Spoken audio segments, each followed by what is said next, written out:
斬殺線是資本主義的副作用，在人的邏輯裡，賺錢是為了花錢，但是在資本的邏輯裡，花錢是為了賺更多的錢。到底什麼是資本主義？資本主義這套系統是如何運轉的呢？這套系統為什麼會畫出勝者區和斬殺區呢？今天我將挑戰這個題目，燒腦指數是6顆星，友情提醒它並不適合當作爽文來閱讀。我有一個問題，在資本主義出現之前，交易的邏輯是什麼？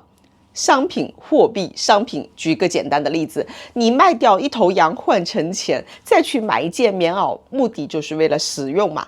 你會發現在這個邏輯裡，錢的存在感其實沒有那麼強，它只是一個過路工具，完成交換任務之後就要立刻退場。但是後來錢的身份發生了轉移，資本主義是隨着錢身份的轉移慢慢建立起來的，主要經過了3個重要階段。14世紀的黑死病讓歐洲的人口銳減，農奴沒有翻身當主人，但是農奴變貴了。地主發現，與其強迫農奴幹活，不如把土地租給農民自己收租。這個時候，僱傭這種模式就悄悄替代了效忠。這是資本主義的胚胎，我把它稱為第1個階段。這個階段的資本主義雖然是學會了複式記賬，但是還很羞澀。真正讓資本嘗到甜頭的是16世紀到17世紀的大航海時代。在這個階段，交易的邏輯就發生了一個質變。在荷蘭東印度公司之前，一個商人要去印度買香料，邏輯是我拿出自己的錢買回胡椒，把胡椒運回歐洲賣給貴族，然後換更多的錢。但是在荷蘭東印度公司徹底就升級了這套邏輯，錢不再是買完胡椒就退場了，而是被固定成股份。投資人的資金不再對應一船的貨物，而是對應一家可以無限延續的組織。從這一刻起，資本第一次獲得了一種獨立於個人生命的形式。法人，哪怕投資人死去了，這筆錢依然在場上流轉、擴張、虧損再投資。這不是一次商業的創新，而是資本的一次根本性的身份轉移。錢不是第一次服務於人，而是開始為自己運轉。如果說大航海時代讓錢獨立了，那麼工業革命則讓錢成了真正的主人。我們接着講資本發展到了第3個階段，從這一刻起，錢就開始指揮生產了。在手工業時代，生產的邏輯是以人為中心的，一個繡娘，一個木匠，他們的雙手、經驗和時間本身就是最核心的生產資料嘛。但是在工業革命以後，生產的入場券变了，你必須要先有一筆錢，把它投入到機器、廠房、原材料和工人工資當中，生產才能夠開始。這正是馬克思所說的生產資料與勞動者的分離。錢先進入了，通過購買生產資料和勞動力，最終必須帶着增值的結果返回。為什麼資本一定要增值呢？首先，投入機器的錢往往是帶有財務成本的，比如利息。如果不賺回利息，本金就是要萎縮的。在市場競爭當中，如果你的資本增速是5%，而對手是10%，那麼對手就能夠通過更加先進的機器和更加低廉的價格將你徹底清場。所以，賺更多的錢不是選擇，而是資本求生的本能。既然錢就是為了生出更多的錢而存在，那麼它就必須在每個環節裡去擠出水分。資本就算得非常的清楚了，如果市場的平均水平每小時產出是10件，而你只能產出8件，那差掉的2件就是資本的虧損。資本不養閒人，也不養正常人，它只是獎賞那些能夠跑贏平均效率的人。這條平均效率線就是第1條斬殺線。只要你失去賺錢的能力，沒有付錢的能力，你就毫無價值了。在一個弱肉強食叢林遊戲的國家，斬殺本質上就是清理社會負擔。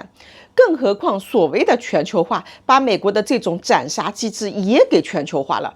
即便你所在的工廠已經是非常努力了，但是如果大洋彼岸出現了一台更加先進的機器，能用1半的成本生產出同樣的商品，那麼這台機器的效率瞬間就會變成全球生存的基準。資本就會立刻拋棄低效的你，奔向更加高效的地方。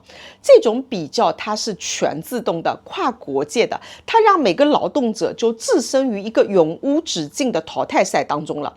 所以當我們討論斬殺線的時候，我們到底在討論什麼呢？那些動作慢的人、反應遲鈍的人，甚至是想在工作之餘發個呆、摸個魚的人，會被系統判定為低效能資產的。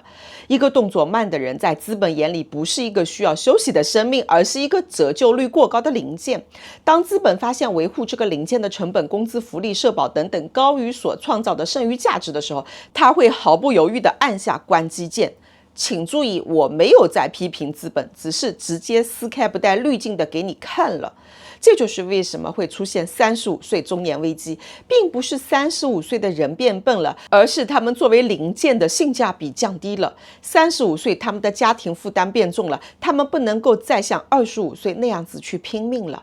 當然，我們沒有必要去道德綁架資本，資本本來就不是講道德的，它只有物理屬性。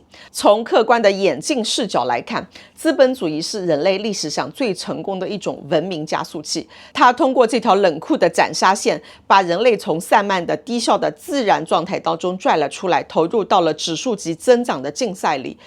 你覺得它殘酷嗎？可能的。在系統的算法裡邊，這叫出清。沒有這種殘酷的篩選，就不會有跨洋航海的壯舉，也不會有今天手裡拿着的集人類數十年資本積累成果的智能手機。正是因為資本追求增值的本能，才讓稀缺的資源最終流向了效率最高的地方，從而就維持了整個現代社會的複雜的運轉。那條斬殺線本質上是文明進化的門票。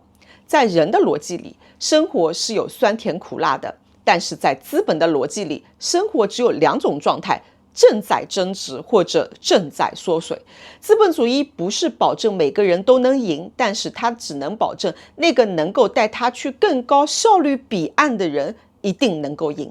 這就是資本主義，它冷酷、高效且沒有人情味兒，它就是一台機器，無情的機器，它必然會拋下跑得慢的人。所以我認為，在這個時代，最高級的財富並不是你擁有多少錢，而是你是否擁有了一種能力，能夠讓你在資本畫出那條紅線的面前，依然擁有選擇退場或者是老子不玩了的權利。雖然不同地區的體制是不同的，但是資本的本質，它們依然是相通的。好了，我說完了，再見。